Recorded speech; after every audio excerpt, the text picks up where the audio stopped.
Hey everyone, this is day 3 of Malbec, and we're in Argentina today. This is a brand called Alta Vista. They are based in Luján de Cuello, which is just south of Mendoza. This is another fantastic brand. This is imported by Co-Brands, which is a really great importer here in the US. You can find a lot of Alta Vista's wines easily at the grocery store. This is one of their more premium labels. This is 75% Malbec and 25% Cabernet. This is an absolutely fantastic bottle. There's only been 4 vintages so far, and everything that they do is absolutely very precise. You can tell that just by the quantity of bottles that they actually produce every year. The grapes and the vines themselves here are very minuscule. Normally a vine will put out anywhere between 2 and 3 bottles of wine, per vine of grapes. Alta Vista is actually getting out a half a bottle of wine per vine. So the fruit is very concentrated. What they do here is they put this in concrete barrels or concrete staves or eggs, whatever you want to call them, for 14 months. And then once they're sitting in the eggs, then they're transferred over into French oak, and that's in French oak for another 12 months, and then it finally goes to the bottle. So the aging process really allows the Malbec to start to develop.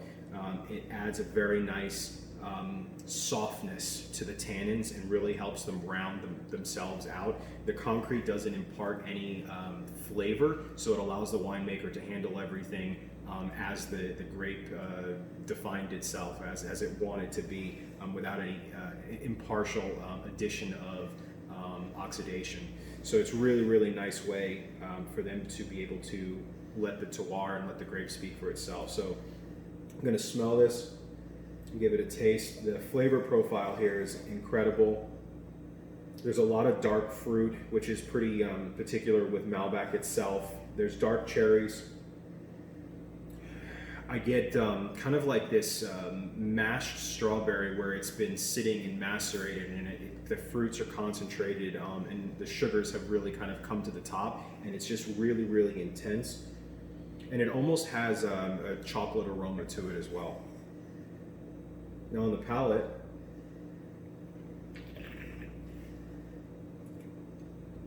a lot of great tannins there, but it's still very soft. I like Cabernet as a everyday drinker, or as a special occasion, or as a steak drink, but there's something about Malbec that just really allows the flavor profile to be pushed so much further. You're not bombarded in the palate with tannins. There's a really nice structure here. The Cabernet adds that backbone to the wine, but the Malbec is really here to shine. It's silky, it's velvety. The tannins are very soft and well-rounded for 2011. This bottle can sit down for another 10 years and be perfectly fine, and actually develop really nicely. So tonight we're going to be cooking steak. What I've got here is a flank steak that I thought would go perfectly with the wine that we're drinking tonight.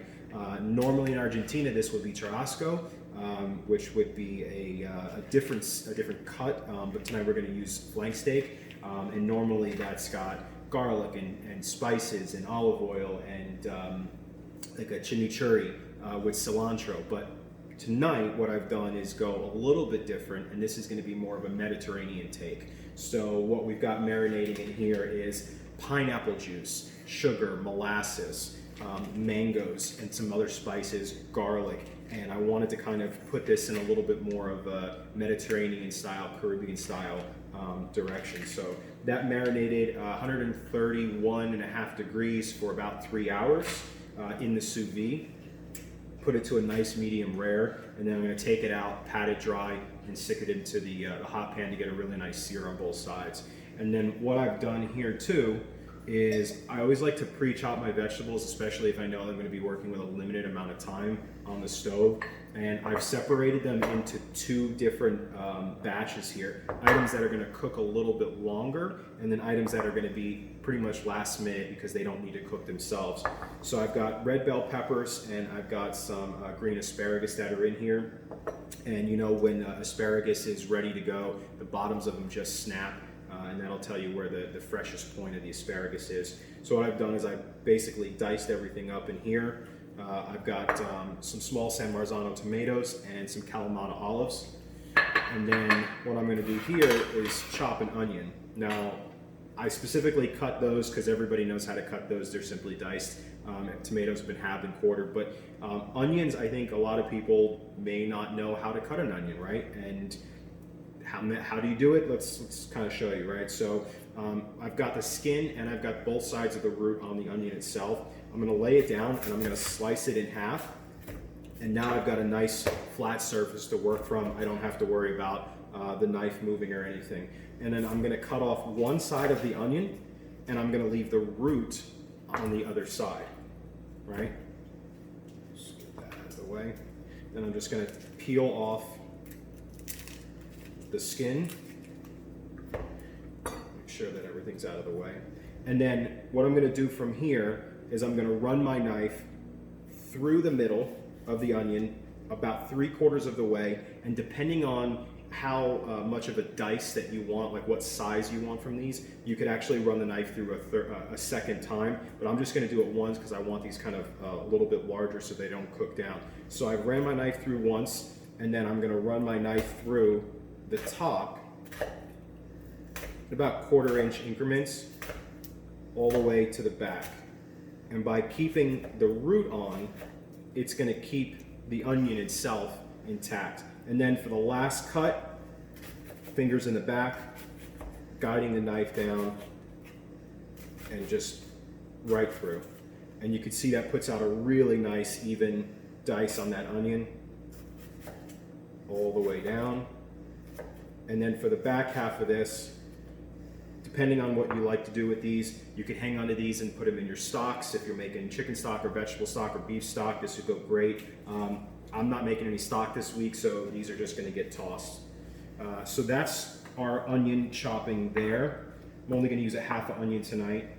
And then what I'm going to do is I'm going to get my pan hot, and then we're going to add the onions, let those sweat down. I'm going to add the bell peppers and the asparagus. And once everything is starting to go, I've got some white rice here. This is a day after white rice. This makes for the best flavor profile if you're eating rice the day after. And then we're going to get the steak going over here in a hot pan. So let's get everything turned on. So I've got one pan that's a non-stick for the rice. I've got one pan stainless steel that is going to be for my vegetables. And then I've got one pan over here, which a lot of surface area, this is going to be for the steak. But I'm going to let the steak kind of come last. I want to make sure I get my vegetables and my rice cooked down. Got the heat on. I've got my fat that I'm using is extra virgin olive oil. You could use butter, you could use canola oil, you could use grapeseed oil, whatever your fat choice is for this cooking style is totally easy. Once that gets heated up, I'm going to add the onions into the back pan, and then I'm going to toss that rice into the front pan. So let's go ahead and add that.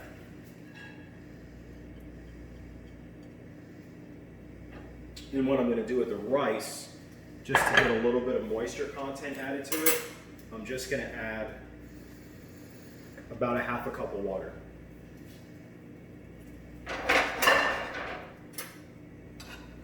Just so that rice starts to rehydrate a little bit.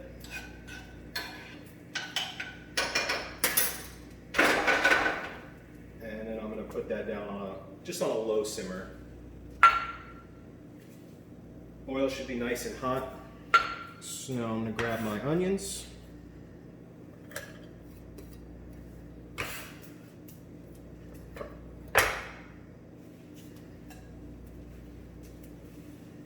And when you're dropping something in a hot pan, do as best as you can to put it in away from you, or in this case, what I'm actually going to do is I'm going to take it off of the heat. I'm going to bring it over. I'm going to drop it in. And then I'm going to put it back on the heat. Since we're working with gas, I want to limit the amount of flare-ups in the kitchen. And it's always good to be safe when you're cooking. I'm just going to move that around a little bit. Now for me, I don't like to use butter. I've got a dairy issue digestively. So I've got just some plant-based avocado oil butter or butter replacement. So I'm just going to add a little bit of that to the rice.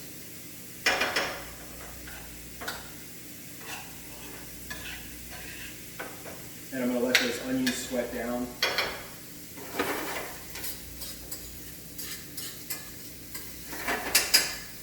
Three, 4 minutes on the onions, just enough to start to get them to caramelize. And take a sip of wine while we're at it.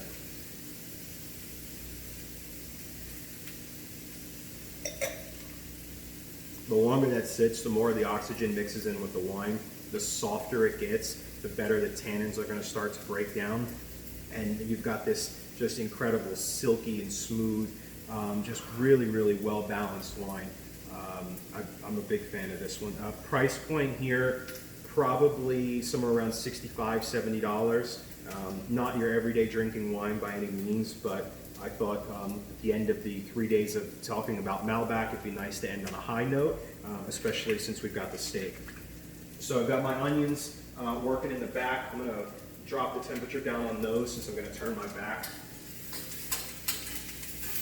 Letting those sweat down. I've got my rice going, and then I'm going to take the steak out of the marinade. And the key with the sous vide is you want to make sure after your steak or whatever you're using is out of the sous vide that you pat it dry really well, because you want to make sure you get a nice caramelization on the outside of whatever it is that you're searing. Now there's 2 ways that you can actually prepare in a sous vide, right? So you can sear first, put it in the bag, seal it, drop it in the water, and you're good to go.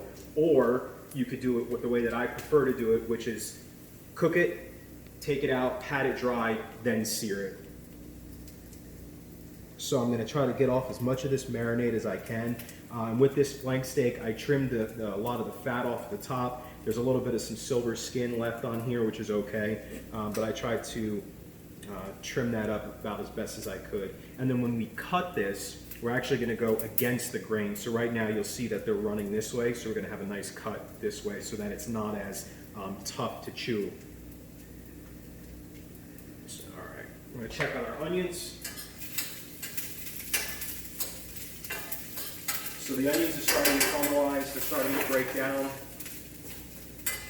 The sugars are getting intensified. I'm going to add a little salt and pepper at this point.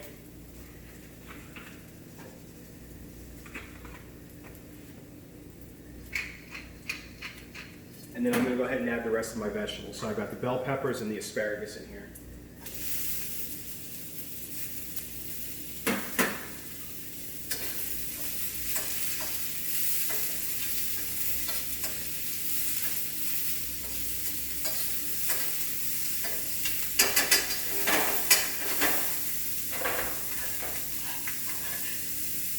Give that rice a stir. All right, so at this point you want to kind of keep an eye on those onions because you don't want them to burn, and adding more of that to the pot. Just want to make sure that everything gets cooked thoroughly all the way through. You're going to start to see a really nice bright green color come through from that asparagus as it starts to cook. Now if you like to, you can actually blanch these first, then cut them and then toss them in. You don't necessarily have to saute them the way that I'm doing it here. But I wanted to kind of get all my veggies in at once. And I've already got too many pots going, so I didn't want to take up more space than I needed to. So this is starting to cook down really nice. I'm going to give that another minute or two. Let that sweat down some more. Let some of that bell pepper break down a little bit. And then I'm going to get the steak going in the pan.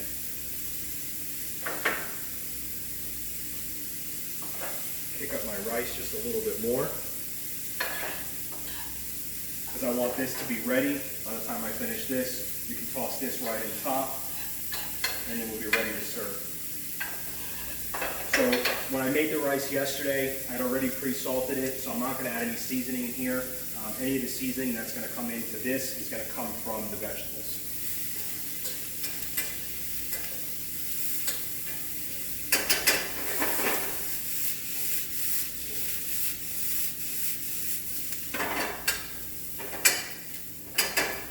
depending on how you like your vegetables, if you like them really well cooked, if you like them nice and broken down, if you like a nice crisp bite on them, this is kind of where you can decide how you want to treat these vegetables. I'm going to leave these really nice and crisp. I still want kind of that raw bite to them. So now I'm going to lower the heat a little bit. I'm going to grab my olives and my tomatoes. I'm going to add those in.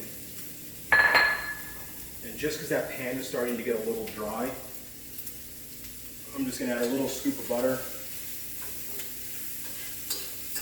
Just to kind of let some of that sweat down together. And these tomatoes are going to cook down really fast. You'll see them start to wilt.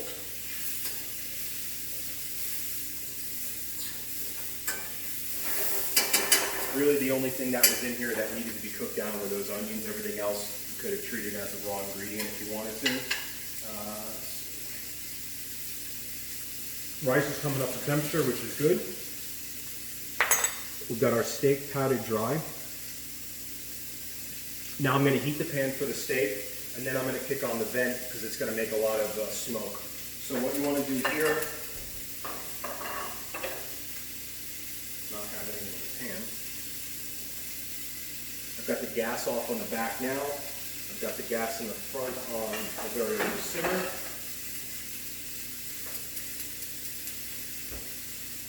I'm going to use olive oil and a little bit of butter to get a nice sear on this flank steak. Generous amount in the pan.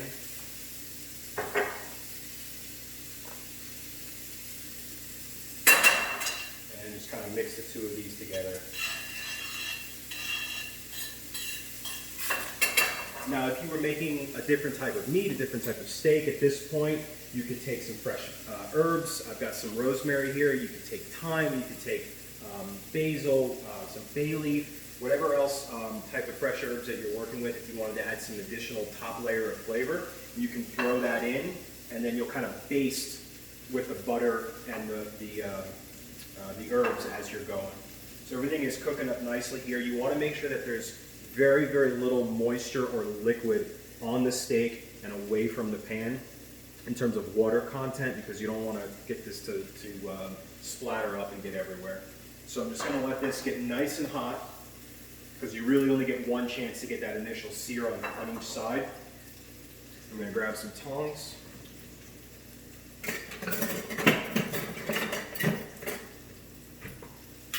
Just going to make sure that this steak is really nice and dry.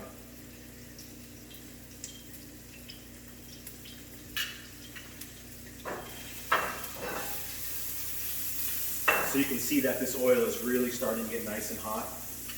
Now I'm going to kick this vent on, so it might be hard to hear. And again, when you're putting something in a hot pan, always try to lay it away from you. This is a stainless steel pan, so it's going to stick in the beginning, but it's only sticking because the meat is coming into contact with a hot pan and the meat is cold. As this sears, it'll release itself from the pan.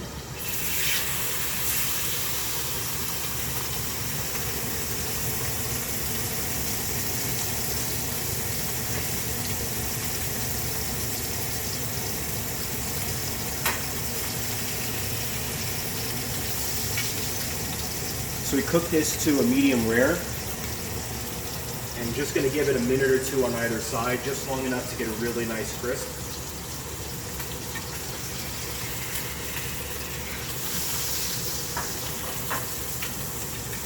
And then once I flip this over, then I'm going to baste it with a little bit of that olive oil and butter.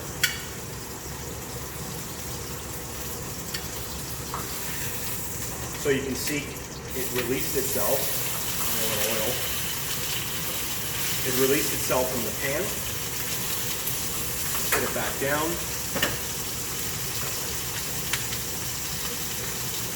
And I'm going to bring my pan to the side, and I'm just going to baste.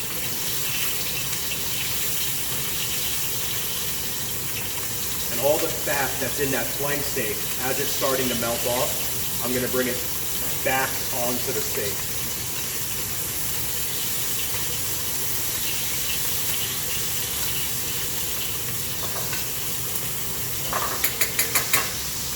And off with the gas. just enough to get that nice and caramelized.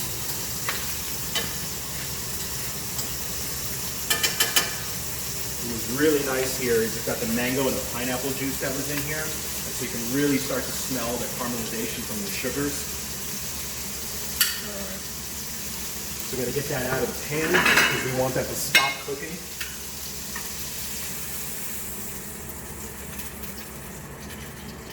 And I'm just going to let that rest.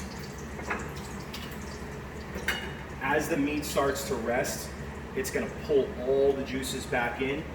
That way when I go to cut it, I'm not going to lose all that juice, which has got all the flavor in it. Now, if you wanted to here, you could deglaze the pan with some of the juice that was left over from the marinade, but the pan's pretty dark and there's a little bit more oil in there that I really want in the sauce because I was using oil and butter, not just butter. So I'm not going to do that, but that's definitely something that if you were just cooking in butter, you absolutely could do.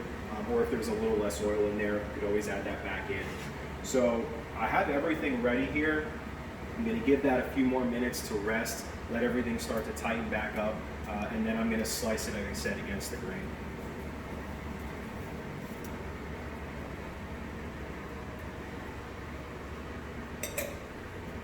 So that wine has really started to open up nice now. It's so soft. The tannins are just silky, and the flavors here have really intensified. The dark cherry, the dark blackberry, this jammy kind of vanilla finish from the French oak cask. It's really nice. And the alcohol content in this is 15.5%. Now, if that was 100% Cabernet, that 15.5 would really put you on your backside. You would really feel the heat and the intensity from that Cabernet. But with this Malbec and the way that it's been able to rest in that French oak, it's just so elegant and so soft. And you can see the legs on the glass, just how thick that wine is and viscous. But you really don't feel that 15.5% alcohol content at all.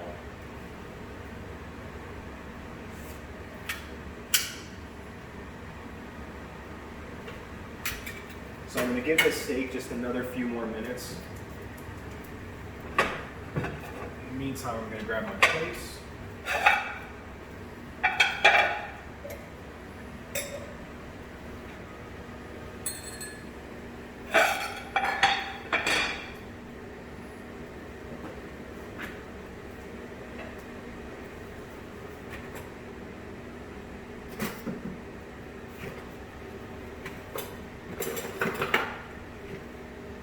So my rice is going to go down. Build a really nice base there for that steak.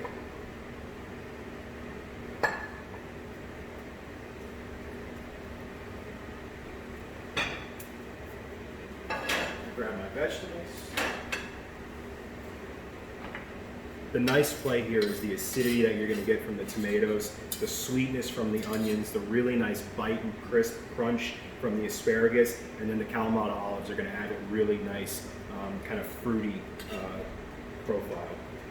So for me, I'm just going to toss my vegetables right on top. And you can obviously serve this however it suits you.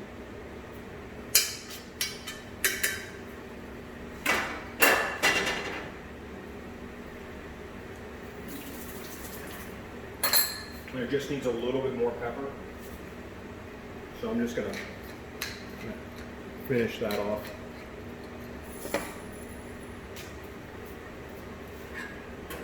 Now we've got our steak. So you can see it's not as bloody or as juicy as it would if we hadn't let it rest. And you can see already the direction of the grain. So what I'm going to do is I'm going to turn it and I'm going to slice it against the grain.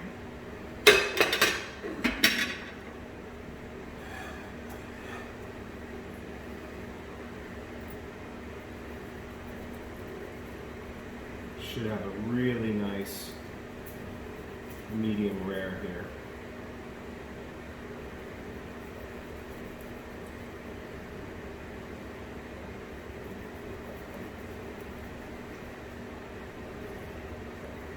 at that. So we're not losing a lot of juice at all.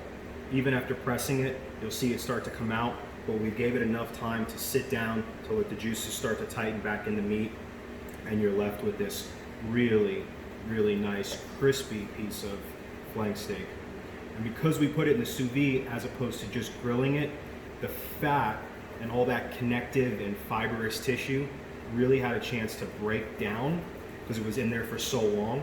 I wouldn't have done this anything less than an hour and a half because it's the dog in the background. She senses the steak, so she's getting hungry.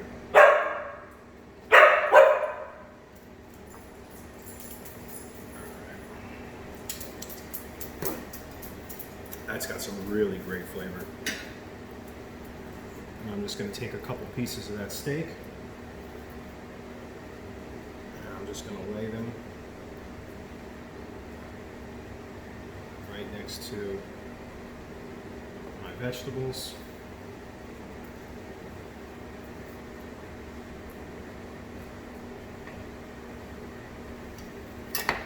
And then I'm going to grab just a little bit of some kosher salt, and I'm just going to give that steak just a little hit on the top just to kind of activate a little bit more of that marinade. And there you go. So this is our Mediterranean Caribbean style flank steak, rice, vegetables. I've got my Alta Vista Malbec for day 3 on the Malbec tasting, and I hope you guys enjoyed cooking and drinking with me. This was a lot of fun for me because I'm constantly in the kitchen, and so this is the first time I've been able to actually get it caught on camera. If you have any questions, or if there's anything else that you would like to know about the food, about preparations, about cutting vegetables, about the wine, I'm here. And that's it. Cheers.